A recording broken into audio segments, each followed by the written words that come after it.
Oi, gente, tudo bem com vocês? Eu espero que sim e eu estou muito bem. E no vídeo de hoje nós vamos ter um Facilitando Português. Eu espero que você goste e aproveite esse vídeo.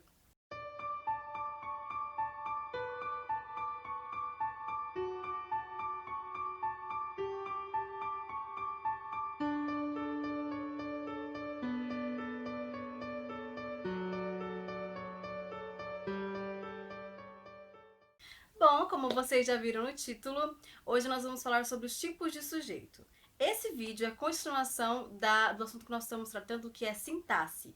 Se você ainda não viu os outros dois vídeos, que eu começo falando sobre a estruturação da frase, né? Então a gente vai saber sobre frase, oração e período. E o outro que eu comecei falando o que o sujeito pode ser. Por favor, confira antes esses dois vídeos que eu vou deixar aqui no izinho e aqui na descrição do vídeo. Por favor, gente, confira antes, porque senão quando você chegar aqui, pode ser que você fique um pouco perdido. Ou, se você não quiser, continua assistindo aqui mesmo. Então vamos lá, vamos falar sobre os tipos de sujeito. Vamos começar com o sujeito simples. O sujeito simples possui um único núcleo. Ou seja, a gente tem uma única palavra ali, basicamente, resumidamente, né? Então, por exemplo, eu amo livros. Nós temos o eu aqui como um sujeito simples. Está somente a palavrinha ali. Vamos abrir um parênteses aqui para o sujeito oculto. As pessoas costumam dizer que esse sujeito é quando não aparece o sujeito, simplesmente não existe ele. Por exemplo, amei você. A gente não tem o eu amei, a gente tem o eu embutido no amei aqui, porque a conjugação do verbo amei está na primeira pessoa do singular, eu, no caso, né? Esse sujeito as pessoas costumam chamar também ele de elíptico, de desinencial, de implícito, mas ele é o sujeito simples, isso mesmo. Segundo a nomenclatura gramatical brasileira, esse sujeito oculto não existe, ele é considerado sujeito simples. Então, quando vocês perceberem que o sujeito ele está implícito no verbo, é sujeito simples também, entende? O eu aqui que está elíptico, ele é um sujeito simples e não um sujeito elíptico, oculto, desinencial e todos os outros que são chamados.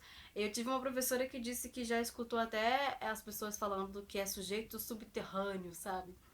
Então, não, gente, esse daqui é o sujeito simples também. Agora nós vamos para o sujeito composto. O sujeito composto possui mais de um núcleo, ou seja, não temos só uma palavrinha ali, temos mais de uma palavrinha. O exemplo aqui: Maria, Romeu e eu iremos viajar. A gente tem Maria, Romeu e eu. Então temos três pessoas aqui. Ou seja, esse sujeito é composto de três pessoas: Maria, Romeu e eu. Continuando. Temos também o sujeito indeterminado. O sujeito indeterminado, ele acontece quando não se identifica o sujeito, que sempre ocorre com o verbo na terceira pessoa do plural, por exemplo. Falaram bem de você. Esse falaram, sabe? É alguém que a gente não sabe quem é e também a frase não fez questão de falar. Também, no exemplo, usaram seu caderno. Usaram, alguém usou, a gente sabe quem? Não. Então, esse é um sujeito indeterminado. O sujeito indeterminado ele também acontece quando é acompanhado de índice de indeterminação. Quem é acompanhado? O verbo. Sempre se lembrem, é o verbo que é acompanhado do índice de indeterminação. E ele sempre vai acontecer aqui quando o verbo estiver na terceira pessoa do singular. Exemplo: vive-se bem no campo. A gente tem aqui o ser como índice de indeterminação. Tudo bem, pessoal? Até aqui tudo bem? Segundo exemplo: acredita-se no aumento de leitores. Acredita-se. A gente tem o acredita na terceira pessoa do singular e o ser aqui como índice de indeterminação. O que a gente não pode confundir aqui é o índice de indeterminação com o ser como pronome apassivador. Por quê? O pronome apassivador ele acontece quando é possível transformar a oração para a voz passiva analítica, que é aquela do verbo ser mais o particípio. Por exemplo, contrata-se funcionários, a gente consegue passar para a voz passiva, que é funcionários são contratados. Outro exemplo, resolveu-se o problema. Aí a gente tem como passar para voz passiva analítica. O problema foi resolvido. Já quando a gente volta lá para o índice de indeterminação, a gente pega o primeiro exemplo. Vive-se bem no campo. Não tem como colocar no campo são vividos bem. Não funciona a frase. Vocês percebem que a gente não consegue colocar na voz passiva analítica? Olha, o segundo exemplo. Acredita-se no aumento de leitores. A gente não consegue colocar o aumento de leitores são acreditados. O aumento de leitores são acreditados. Fica estranho, não fica? Fica muito estranho. Então a gente tem que tomar muito cuidado para não confundir o índice de indeterminação com o pronome apassivador.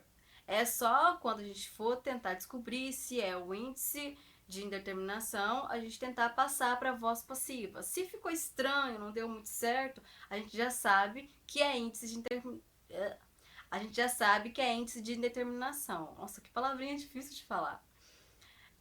Se der para passar para voz passiva analítica, então é um pronome apassivador. Sendo um pronome apassivador, não é um sujeito indeterminado. Tudo bem? Aí o sujeito vai ser outra coisa. Por exemplo, no pronome apassivador, contrata-se funcionários. Funcionários são contratados. Aqui o sujeito é o funcionários, né? Os funcionários que são contratados. Já quando é índice de indeterminação, a gente não tem o sujeito ali, o sujeito é indeterminado. Um parênteses para se fazer também é que se o sujeito for um substantivo indefinido, isso não significa que ele vai ser um sujeito indeterminado. Ele é considerado sujeito simples. Por exemplo, alguém pegou minha caneta. Esse alguém aqui é um substantivo indefinido.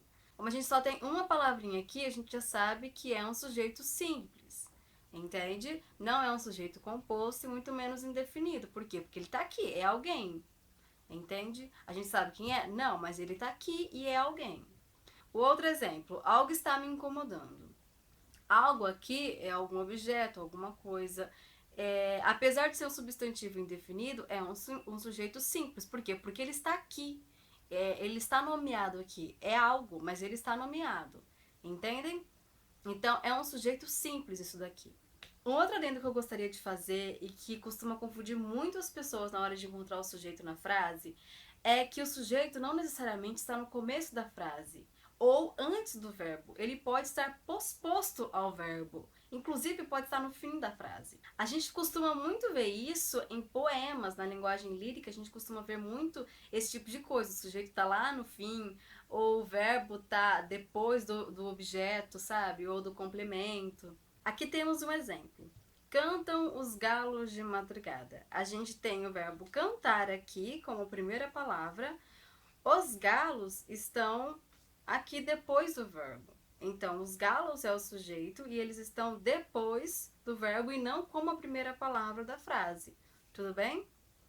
Bom, pessoal, esses são os tipos de sujeitos. Eu espero que vocês tenham entendido. Se não entenderam, coloquem aqui nos comentários. Coloque também nos comentários aquilo que você quer ver, aquilo que você quer saber, a sua dificuldade, que eu estou aqui para te ajudar. Bom, eu finalizo o vídeo por aqui. Te vejo no próximo vídeo ou nas nossas redes sociais, Facebook, @canal Páginas de Livro, ou Instagram, canal_Páginas de Livro. Um beijo no coração de vocês. Fiquem com Deus e até o próximo vídeo. Tchau, tchau!